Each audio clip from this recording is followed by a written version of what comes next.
आज 18 जून 2026 है। दिन है बृहस्पतिवार का और मेरा नाम है प्रदीप शुक्ला। ये वीडियो सिर्फ एजुकेशनल पर्पज है। ना मैं कोई भी स्टॉक खरीदने की सलाह देता हूँ और ना ही बेचने की। आप जिस भी कंपनी के शेयर को खरीदें, खुद रिसर्च करें, एनालाइज करें, अपने फाइनेंशियल एडवाइजर की राय लें, तब भी अपने पैसे को शेयर मार्केट में लगाएं।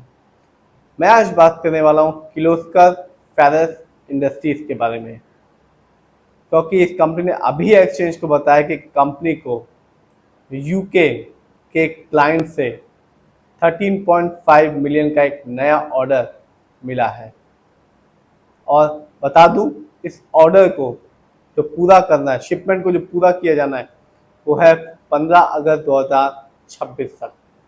यदि मैं इस कंपनी के बारे में बात करूं तो कंपनी 1991 में बनी और कंपनी मेटल इंडस्ट्री में है। और आपको ये भी बता दूं कि जो दिग्गज इन्वेस्टर हैं मुकुल अग्रवाल, उनकी भी इस कंपनी में हिस्सेदारी है। 1.21% की हिस्सेदारी बताई जा रही है मुकुल अग्रवाल की इस कंपनी में, यानी कि 20 लाख शेयर मुकुल अग्रवाल के पास भी इस कंपनी के हैं। तो अभी कंपनी ने बताया कि कंपनी को एक यूके के क्लाइंट से 13.5 मिलियन की एक ऑर्डर मिला है, जिसकी वजह से आज के दिन इस कंपनी ने अपने शेयर होल्डर्स को एक अच्छा रिटर्न निकाल के दिया।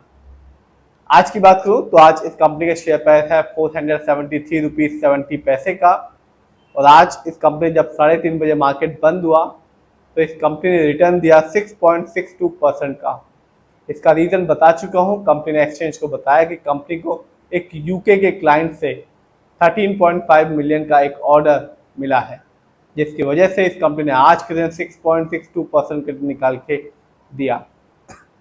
लेकिन जैसा मैं हमेशा कहता हूँ, हर वीडियो में कहता हूँ, बार बार कहता हूँ कि आप लॉन्ग टर्म रिटर्न को देखना, तभी किसी कंपनी में अपना पैसा लगाना। यदि बात की जाए इस कंपनी की तो एक साल में जब मार्केट डाउन था, इस कंपनी ने सिर्फ 7.17% का निकाल के दिया। यानी आज से ठीक एक साल पहले इस कंपनी के शेयर पैसा 429 रुपए का, जो आज के दिन है 473 रुपीज 70 पैसे। तो एक साल में तो इस कंपनी ने वैसा कमाल निकाल के नहीं दिया जैसा शेयर होल्डर्स को उम्मीद रही होगी, लेकिन 5 साल में इस कंपनी ने अपने शेयर होल्डर्स को एक सधा हुआ रिटर्न निकाल के दिया।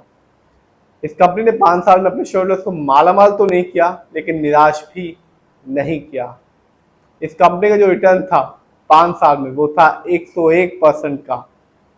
यानी आज से ठीक 5 साल पहले इस कंपनी का शेयर पैसा 284 रुपीज का, जो आज के दिन मिल रहा है 473 रुपीज 70 पैसे का। तो जिसने भी 5 साल पहले इस कंपनी पैसा लगाया होगा, उसे कंपनी ने एक ठीक ठाक रिटर्न निकाल के दिया है लॉन्ग टर्म में। जानते हैं इस कंपनी के स्टॉक के परफॉर्मेंस को। तो एक साल में इस कंपनी का जो हाईएस्ट शेयर प्राइस गया वो गया 508 रुपीज 45 पैसे का, जबकि एक साल में इस कंपनी का लोएस्ट शेयर प्राइस आया आज 408 रुपए का। और अभी कंपनी ने बताया कि कंपनी को यूके के क्लाइंट से एक ऑर्डर मिला है, जिसका जो कॉस्ट है, ऑर्डर कॉस्ट है, वो है 13.5 मिलियन। और कंपनी को ये शिपमेंट मिलेगा 15 अगस्त 2026 तक। और ये भी बता दूं, दिग्गज इन्वेस्टर मुकुल अग्रवाल का इस कंपनी में पैसा लगा हुआ है। उनकी हिस्सेदारी है इस कंपनी में 1.21% की, यानी कि 20 लाख शेयर मुकुल अग्रवाल ने इस कंपनी के खरीद रखे हैं। ये तो बात है कंपनी के हाईएस्ट और लोएस्ट शेयर प्राइस की और लेटेस्ट न्यूज़ की। जानते हैं इस कंपनी के फंडामेंटल्स। तो जो कंपनी का मार्केट कैप है वो है 7,326 करोड़ का। ये कंपनी मिड कैप की है, क्योंकि मार्केट कैप 5,000 करोड़ के ऊपर का है, 20,000 करोड़ के नीचे का। पीवी रेशियो 1.97 है। शेयर मार्केट में एक अच्छा पीवी रेशियो कहलाता है 1 या तो बिलो 3। इंडस्ट्री पी 26.24 है।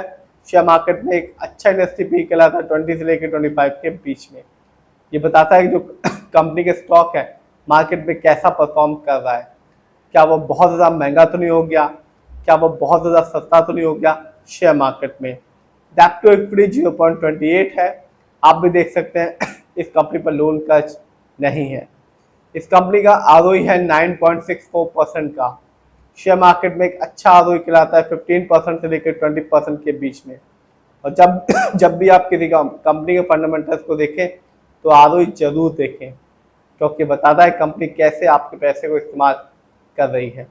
यदि कंपनी का आरओई हाई होता है तो साफ बताएगा कि कंपनी आपके पैसे को सही से इस्तेमाल कर रही है, जिससे आगे चल के फ्यूचर में कंपनी आपको एक अच्छा खासा रिटर्न दे पाएगी। यदि कंपनी का आरओई कम होता है, नेगेटिव होता है, तो साफ बताएगा कि कंपनी आपके पैसे को सही से इस्तेमाल नहीं कर पा रही, जिससे रिटर्न पाने की पॉसिबिलिटी लॉन्ग टर्म में कम हो जाती है।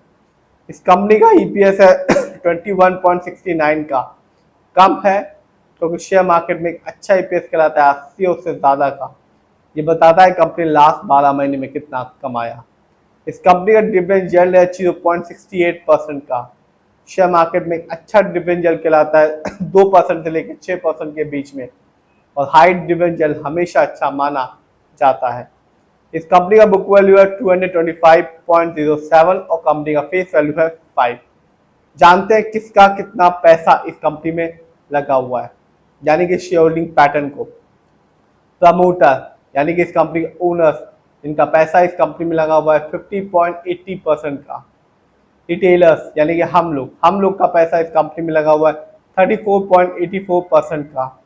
म्यूचुअल फंड जिनका पैसा इस कंपनी में लगा हुआ है 11.99% का। एफआईआई यानी कि विदेशी निवेशक, जिनका पैसा इस कंपनी में लगा हुआ है 1.78% का। और डीआईआई जिनका पैसा इस कंपनी में लगा हुआ है 0.55% का। यदि इस कंपनी के फाइनेंशियल कंडीशन को देखूं तो मार्च क्वार्टर में इस कंपनी का जो रेवेन्यू था वो रहा 1862 करोड़ का, जबकि 2025 में इस कंपनी का ईयरली रेवेन्यू था 6617 करोड़ का। प्रॉफिट मार्च क्वार्टर में इस कंपनी का प्रॉफिट रहा 123 करोड़ का, जबकि 2025 में इस कंपनी का ईयरली प्रॉफिट था 294 करोड़ का। तो मुकुल अग्रवाल दिग्गज इन्वेस्टर का भी इस कंपनी में एक अच्छा खासा पैसा लगा हुआ है, 1.21% की हिस्सेदारी है। और कंपनी ने अभी एक्सचेंज को बताया कि कंपनी ने एक नया ऑर्डर मिला है यूके के क्लाइंट से, 13.5 मिलियन का ऑर्डर मिला है। और आपने देखा कि लॉन्ग टर्म में कंपनी एक सधा हुआ रिटर्न निकाल के दे रही है। फिर भी आप जिसमें भी पैसा लगाएं खुद रिसर्च करें, एनालाइज करें, अपने फाइनेंशियल एडवाइजर की राय लें, तभी अपने पैसे को शेयर मार्केट में लगाएं।